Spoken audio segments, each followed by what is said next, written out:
టీచర్ల సమస్యలపై చట్టసభల్లో పోరాడేందుకు బీజేపీ నుండి కరీంనగర్, ఆదిలాబాద్, నిజామాబాద్, మెదక్ టీచర్ ఎమ్మెల్సీ అభ్యర్థిగా బరిలో దిగుతున్న విద్యావేత్త మల్కా కొమరయ్య గారిని ఆశీర్వదించి మొదటి ప్రాధాన్యత ఓటు వేసి గెలిపించండి.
India's #1 director S S Rajamouli and Rama Rajamouli వల్ల నేను చనిపోతున్నాను. అందుకు సంబంధించి నేను ఇస్తున్న మరణ వాంగ్మూలం. వీడేంటి పబ్లిసిటీ కోసం ఇలా చేస్తున్నాడు అని మీరు అనుకోవద్దు. పబ్లిసిటీ చేసుకునేవాడు ఎవడో చనిపోవాలని అనుకోడు. అందుకే మరణ వాంగ్మూలం ఇస్తున్నాను. నేను పనిచేసిన వాళ్ళలో MM Keeravani, Gundam Gangaraju garu, Chandrasekhar Eleti, Hanu Raghavapudi, Mythri movies C M O cherry,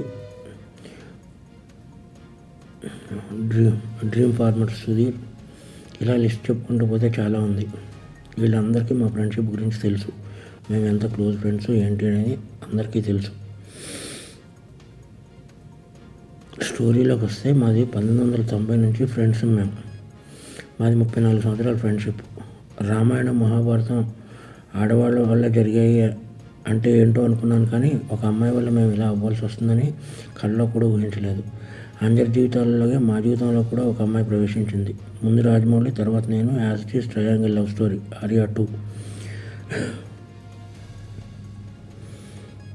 కానీ ముగ్గురం క్లోజ్ కాబట్టి ఇప్పుడు ఏం చేద్దాంరా నేను రాజమౌళిని అడిగితే, ఏం చేస్తాం, మీరు సాక్రిఫైస్ చేయాలి అన్నాడు. అలా ఎలా కుదురుతుంది, అలా సాక్రిఫైస్ చేయడం కుదరదు, మనం ముగ్గురం కలిసి ఉందాం అన్నాడు. అది దారుణంగా ఉంటుంది అన్నాడు. అప్పుడు నేను పెళ్లి చేసుకున్నాను, అప్పుడు నలుగురం కలిసి ఉందాం అన్నాను. అది చాలా చండాలంగా ఉంటుంది, సమాజం ఒప్పుకోదు అన్నాడు.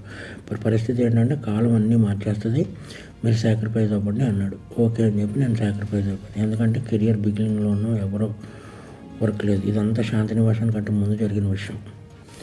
అప్పటికి ఇంకా కెరియర్ పీక్స్ రాలేదు. ఈ చిన్న చిన్న గొడవలకి ఇమ్మెచ్యూరిటీతో కొట్టుకుని చేయడం కంటే ఇది బెటర్ కదా అని చెప్పి నేను సాక్రిఫైస్ అయిపోయి పని చేసుకుంటూ వచ్చాను. ఇక్కడి వరకు అంతా బాగానే ఉంది. ఆడు #1 డైరెక్టర్ అయిన తర్వాత ఆడికి ఏమొచ్చిందంటే డౌటు, నేను ఇవన్నీ ఎవరికో చెప్పేశాను అని చెప్పి నన్ను టార్చర్ పెట్టడం మొదలుపెట్టాడు. నా 30 సంవత్సరాల జీవితాన్ని ఆడి కోసం సాక్రిఫైస్ చేసినందుకు నన్ను టార్చర్ పెట్టడం మొదలుపెట్టాడు. ఎందుకు అంటే, ఒకసారి ఆడికి నాకు చిన్న ఆర్గ్యుమెంట్ జరిగితే, మన స్టూడెంట్ సినిమాకి ఇంత ఇస్తాను అని ఒక మాట అన్నందుకు నాకు నరకం అంటే ఏంటో చూపించాడు. నా రిలేషన్ కట్టు భైరవగాడు, చెంపాగాడు, కార్తికేయ గాడిని, వీళ్ళందరినీ మేము పెంచాం. ఆడిని బాబా అంటారు, నన్ను బాబా అంటారు. మమ్మల్ని పెంచాం. వీళ్ళందరూ దూరం అయిపోయారు. నా ఫ్యామిలీ మొత్తం దూరం అయిపోయింది. ఎందుకంటే ఈ #1 డైరెక్టర్ అయ్యేటప్పుడు శాసించేస్తున్నాడు ప్రపంచాన్ని. శాసించేసి నన్ను చంపేయాలన్నంత టార్చర్ పెట్టాడు. ప్లస్ నేను గాడ్సైన్ కాదు, ఆయన మహాత్మం చేయడానికి నేను శ్రీను. అందుకని చెప్పి నేను ఈ డెసిషన్ తీసుకున్నాను. ఈ డెసిషన్ తప్పు రైట్ అనేది నాకు పర్సనల్. 55 ఇయర్స్ ఎలాగ అయిపోయినాయి నాకు. 55 ఇయర్స్లో నో మ్యారేజ్, నో ఇది, ఓన్లీ సింగిల్, ఇలా బ్రతికారు.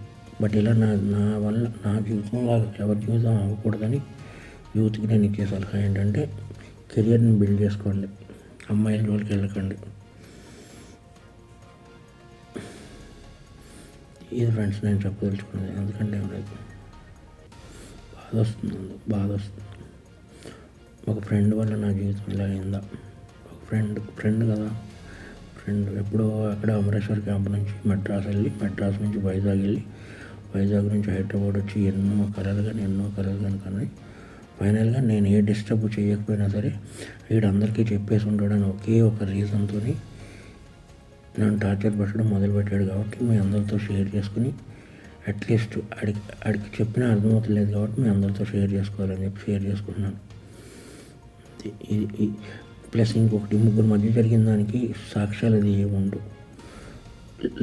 నేను చనిపోతున్నాను కదా, సుమోటో కింద తీసుకుని లై డిటెక్టర్ టెస్ట్ పెడితే తెలుస్తుంది ఏది నిజం ఏది అబద్ధం అనేది. ఎవరైనా లై డిటెక్టర్ టెస్ట్ పెడితే నిజాలు బయటపడతాయి. లై డిటెక్టర్ టెస్ట్ పెడితే కానీ తెలియవు ఏం జరిగిందనేది, మా ముగ్గురు మధ్య ఏం జరిగిందనేది. ఎనీవే ఏదన్నా సాడ్ ఫర్. నా పేరు శ్రీను 1234. ఆడే వేసాడు యమదొంగకి. మీరు 7వ నిమిషం దగ్గర కనబడింది శ్రీను 1234. Uppulapati Srinivasarao executive producer, Uppulapati Srinivasarao 1234. అది ఇది నా మరణ వాంగ్మూలం.